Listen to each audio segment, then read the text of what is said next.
hopefully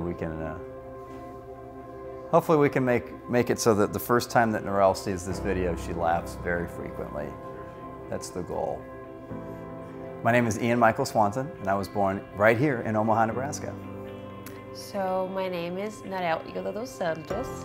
I was born in January 1st of 1994, so I'm a New Year's baby. And I was born in Itajaí, Santa Catarina, Brazil. It's about 30 minutes from home, from Itapema, where my parents live now. So I'm the child of two worship leaders, and so that worship ministry was a very, very large part of my family's life and my family growing up. Lots of basketball. I have two younger sisters, Megan and Allie, and all of us played basketball into high school. Both my sisters playing much better than I do, but come from a very close-knit family. We're all strong-willed. We love expressing our opinions, and we love making music together.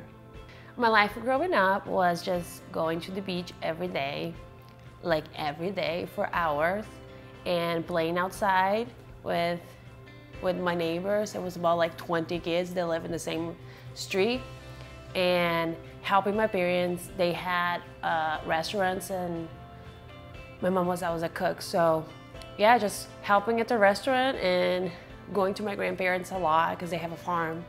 So I would spend a lot of time at the farm. So I love my parents. You know, not everybody has the opportunity to have two really wonderful parents who love God and love you and love each other. And my parents always said, if a family member has an event, we're all going to be there.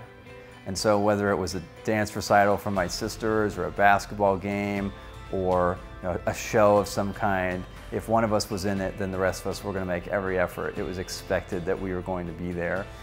My sisters are great. They're now 6'2" and 6 foot, and so all of us being short, it makes for some really interesting dynamics.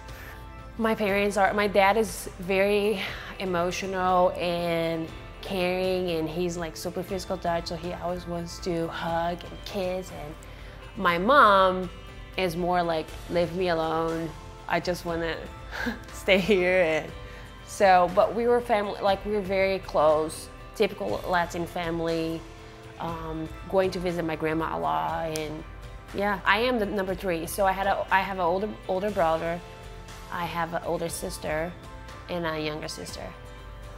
I was a nerd as a child. I mean, I was always reading or watching what used to be the actual History Channel or Fox News, so I probably had a very unique childhood.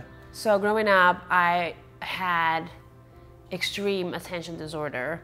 So I was diagnosed when I was in school, and at the time, the doctor talked to my mom and he wanted me to do like some more natural stuff. So my mom put me in a bunch of activities, and so I was just that kid that was constantly doing things. I couldn't focus in school, and then I would constantly get in trouble because the teachers would call my mom and say, she not only doesn't pay attention, but she always make everyone else doesn't pay attention.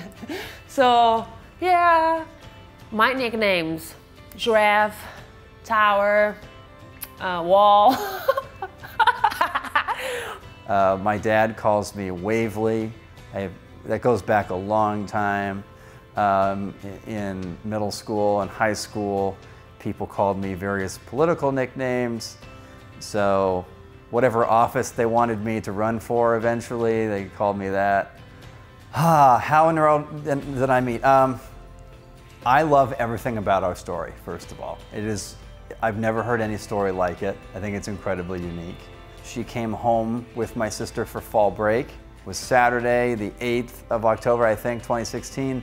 And what did we do?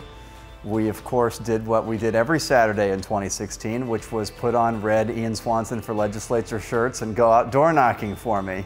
So within 12 hours of her coming to Omaha and meeting me, she was wearing a shirt with my name on it, telling people that they should vote for me. So I'd like to think that she got me more votes than anybody else did.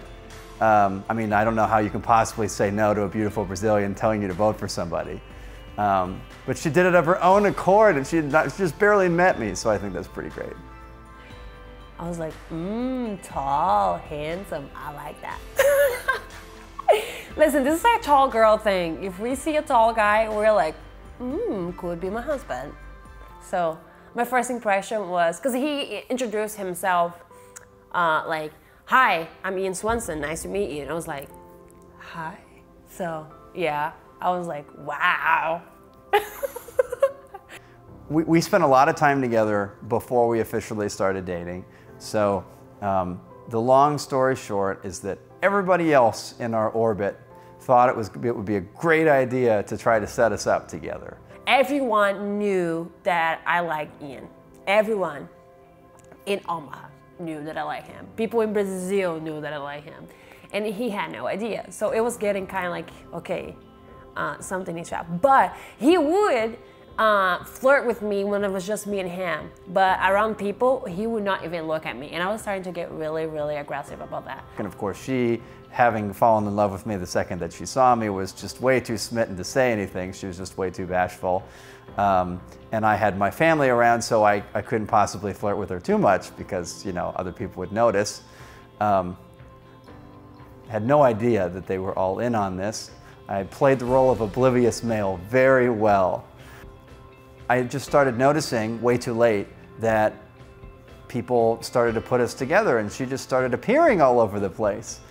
She would come over and clean my condo, and she would ask to do my laundry, and I found out that my mom was paying for her to come over to my place and clean and do laundry and whatever else and just hang out with my housemate Trevor and myself. And I didn't notice any of this until afterwards, of course. I would come over for dinner and my mom would say, oh darn, I wanted to make this dish, but I forgot some ingredients. Ian, can you take Narel to Walmart and go pick up some things to finish? Strangely enough, those ingredients never seemed to actually show up in the meal that we were eating. So it was all an elaborate setup. So ultimately, she came to vacation with us at Stephen Hathey's cabin up in Minnesota, which is a gloriously beautiful place. And she sat me down and she said, I really need to talk to you. And he said, yeah. He said, do you know what I'm gonna tell you? I said, no. Nope. I was like, Ian, do you have any idea of what I'm gonna tell you? And then it hit me. Oh, she likes me. She wants to tell me that she likes me. But of course you can't say that, because then if I was wrong, then that would just be embarrassing. So I said, no, I don't have any idea. Nope. I was like, oh my gosh, this is gonna be so hard. And then she said the very famous word. She said, well, I like you. And by the way, everyone else knows. And I want you to know that your sister Allie knows and she approves. And your sister Megan knows and she approves. And your parents know and they approve, and your grandparents know and they approve, and your housemate Trevor knows and he approves, and your best friend Josh knows and he approves, and everybody else knows and they approves. And essentially, implicitly, she was saying, when are you going to get with the program? And we kind of stood up to leave, and she would make sure that I told you this part of the story, because this is a very important part to her. I go to hug him, he holds my hand, and he starts to slow dance with me, has no music in the background, and he's just like slow dance with me, and I'm like shaking, like think about our wedding day already.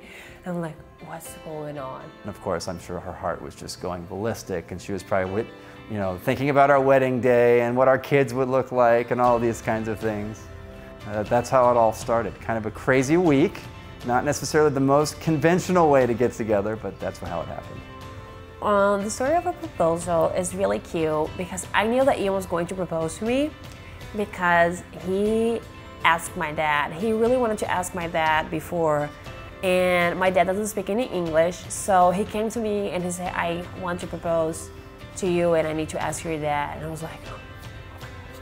So I had to translate him asking my hand to my dad. And I remember there was a time like everyone was crying. I was trying to like translate what was going on. My mom was crying and my dad was crying, Ian was crying, and it was just like really cute. From that point on, she had the benefit of knowing that I was going to ask, and I had the benefit of knowing that she was going to say yes, because we assumed that if she would have said no, she would have said something as I was asking her dad. And then, so I knew it was coming, and we went together, picked my ring, and I was just like, you know, I am getting engaged mode. And he took forever. He was like, oh my goodness, it was, yeah. So I took her out to dinner once or twice and, you know, tried to give some kind of speech and make her feel like tonight was gonna be the night. And I faked her out on at least one, if not two occasions. So I'm sure that made her feel great. There were like, I think 2 or 3 nights that I was like, it's gonna be tonight. And I got all ready, like put makeup on, and I was like, it's so gonna happen tonight. I would tell everyone in my family. And then, nope. He wouldn't even, like, not even mention anything related to engagement. And I got so mad. And then finally, one night, he said, hey, I'm gonna take you to a fancy dinner. I was so dressed up. I was like, oh, I'm so getting engaged tonight. So I was like, went full on, put a dress on, makeup. I'm like, I'm so getting engaged tonight. So we went to eat sushi, my favorite food. I was like, oh my gosh, he has his game on. And when Narel realized that I wasn't going to propose to her at dinner, she kind of got a little disappointed. And so then I took her out for ice cream. And I'm sure she was thinking that I had an opportunity then to propose, and I didn't. It was just like 10:30 already, so I was starting to get mad. I was like, he's not gonna propose again. And then I took her back to my place, and she went upstairs, and we were gonna watch a movie. And in the meantime, Allie and Trevor, my housemate, put up all of the props for the way that I would eventually propose. So she was taking a nap, and we were watching a movie, and so we had gotten rose petals, and we lined the carpet from the entrance to my room all the way downstairs to where the fireplace is on the main floor. We got streamers, and we kind of made a runway on either side. And then I printed out pictures and made a little timeline and taped them to the walls from the moment that we met all the way to the last picture at the bottom of the stairs was a picture of the ring, and it said engaged 1/12/18, which was January 12th when we got engaged.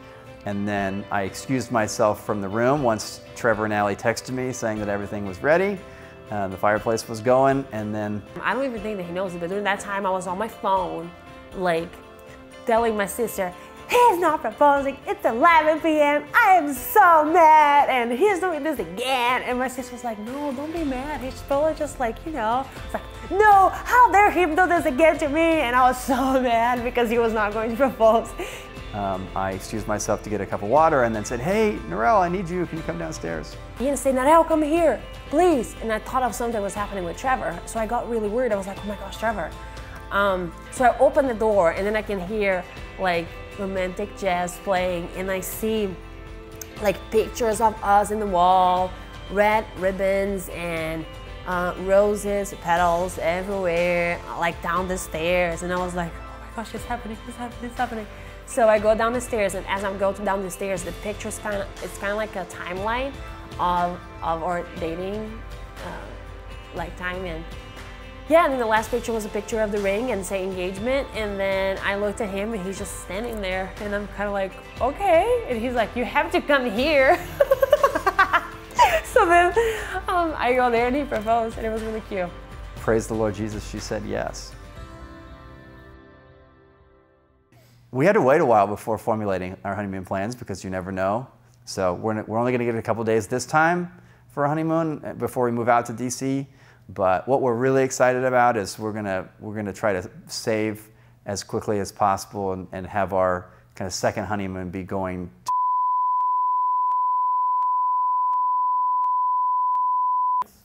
It's a secret.